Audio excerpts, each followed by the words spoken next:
let's talk about whatever the hell this is.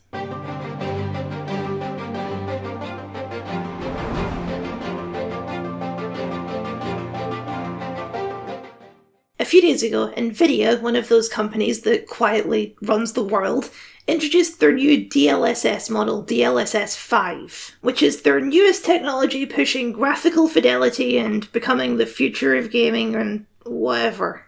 It has not been very well received. Obviously, because it looks like shit. I will not pretend to be a technological expert. I'm a console gamer specifically because I'm actually quite technically illiterate. So if you want to understand how all of this works under the hood, me too, but my eyes glaze over whenever I try and read the technical details. To be honest though, I'm not that fussed about how it works. I'm not even that fussed about deliberating what is and isn't a good use of AI and whatever. No, I'm fussed about the fact that it looks like shit. Starting their trailer with this shot from Resident Evil is so funny because it looks like a parody. It looks like every single one of those Uncanny Valley AI girlfriend ads we've been seeing over the past few years. It doesn't even look like the same person. And we're supposed to clap and go, oh wow, and be amazed at how much better it looks? Apparently we are. I watched the Digital Foundry video, which is absolutely embarrassing, by the way, and the way they talk about this absolutely boggles my mind. Like, for example, like the fog is integrated much more nicely into the scene. The overall lighting presentation is just dramatically improved to the point where if you were squinting or even not really squinting, you could mistake this for an image of a real life forest. Dude, what the fuck are you talking about? It looks worse. The colours are all washed out, the lighting is all way overexposed, the rooftops in this shot look way too shiny, everything looks too shiny. It looks worse. It obviously looks worse. Say what you will about Ubisoft, I certainly will, but Assassin's Creed Shadows is a great looking game. Riding your horse around in that game is wonderful, with all the wind effects and the colours and the fog over the mountains. It looks great. It doesn't look real, it looks like a cinematic photograph, a snapshot of evocative realism. That's always been the design philosophy of the Assassin's Creed games, to show you these time periods and places as you imagine them, not as they actually are. The shadows are made darker and more intensive because it evokes better the feeling of being lost in the Japanese forests. The game takes its influences from cinema, not reality. There's tons of artistic flourishes in the game that are designed to evoke old samurai movies and old westerns. It's also a gameplay feature. Naue is able to hide in the shadows and stealth, so the shadows are made more obvious and contrasty, so that you better know where you're able to hide. It's not a mistake. The way people talk about realism in games is infuriating. Modern games don't look real, and for the most part, they're not trying to look real. If I show you a screenshot from Assassin's Creed Shadows and a screenshot from Ghost of Yotei, both games set in Japan and aiming for realism, they look different. Because realism is not the opposite of an art style. Realism is just one artistic choice of many. To make a game that looks good and realistic involves a crap ton of artistic talent and vision. The Jedi games don't look like real life. They look like Star Wars because they're emulating the Star Wars movies, not reality. True photorealism has never been an artistic goal because true photorealism is boring. Photorealism is the lack of an art style. Even professional photographers don't aim for true realism. They exaggerate the realism with clever lighting and exposure and other technical details of photography that I don't understand. So sure, could you squint at these screenshots and maybe think that it's a real Japanese forest?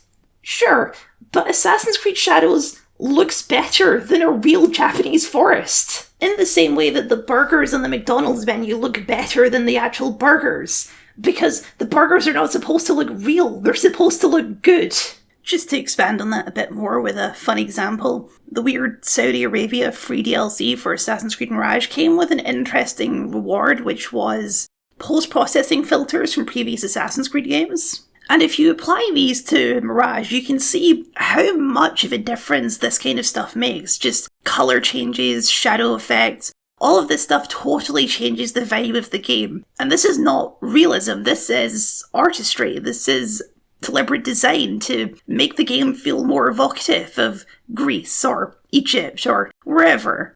Anyway, yeah, this was post-editing Kyle here, just realising I had another good example. Back to regular scheduled rambles. The idea that any modern game is aiming for literal realism is not true, and it's never been true. Even though NVIDIA has been pushing that idea for years. I have a similar video to this from like 6 years ago when ray tracing was all the rage. Long before I had to hear about AI every day of my fucking life. But the really depressing thing about this to me isn't that NVIDIA is pushing this tech. Of course they are. They sell expensive graphic cards, so they need to come up with the reasons for you to buy the expensive graphics cards. No, it's that all of these companies signed off on having their game used in this demo. I'm one of the 6 people who actually had nice things to say about Starfield, but the art direction wasn't one of them.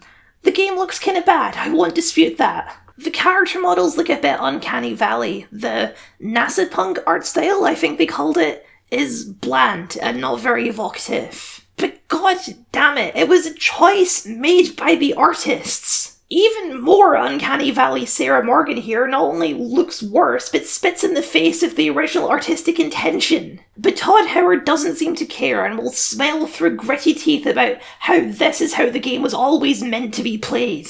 It's just the perfect fusion of everything wrong with the games industry right now and everything poisonously awful about the AI industry. Anyone with eyes can tell you that this looks like shit, and anyone who doesn't is either lying to you or lying to themselves. But this is not for players of the games, it's not even for the designers of the game, who overwhelmingly also hate AI. This is a big song and dance for the shareholders who see AI and the future and invest more piles of money. They have no interest in making art or even in making good games. Most of them have probably never even played a video game. They just want the little line on their little graphs to keep going up. Meanwhile, by dumping money into AI, they're skyrocketing the price of everything else by tripling the cost of RAM, while they use it all up on their shitty AI models that are ruining the world. This is going to be the most embarrassing financial crash ever. Let me vent for a second.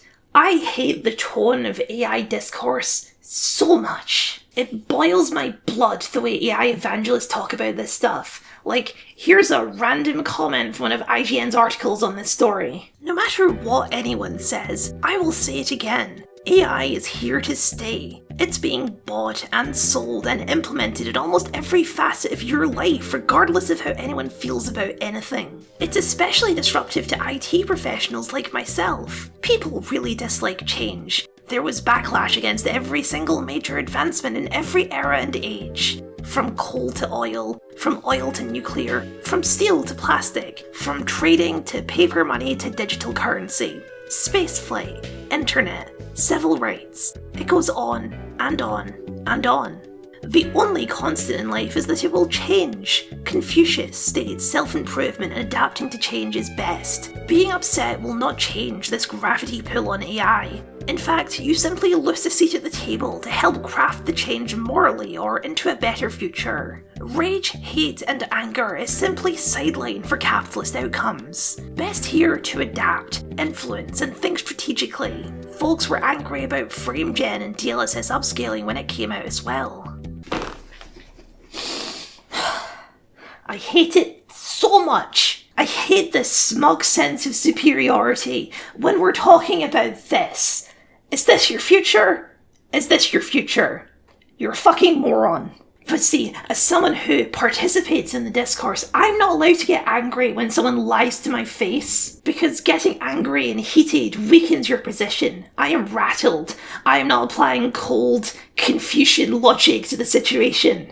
But I am so tired of this song and dance. When I first saw this demo, when my feed was being blasted by all the memes, all I could feel was rage. Rage at the fact that I have to keep seeing this shit every day. Rage that this planet and economy destroying garbage machine is seeping its claws deeper and deeper into this art form that I love. Rage at how this entire industry is collapsing because some filthy rich bastards want more money. But rage fades, and now all I'm left with is exhaustion. I don't want to talk about this. I don't want to think about this. I want to play games and talk about art. And that's what they want me to do too. They want to overwhelm. They want to put AI in our microwaves and force us to live with it every day until it becomes normal. I appreciate the memes. I appreciate knowing that most people hate this as much as I do. But I just can't find them funny anymore.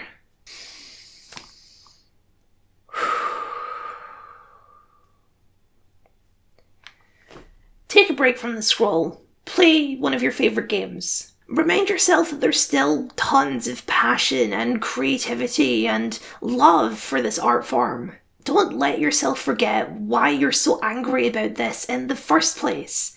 It's because video games are good.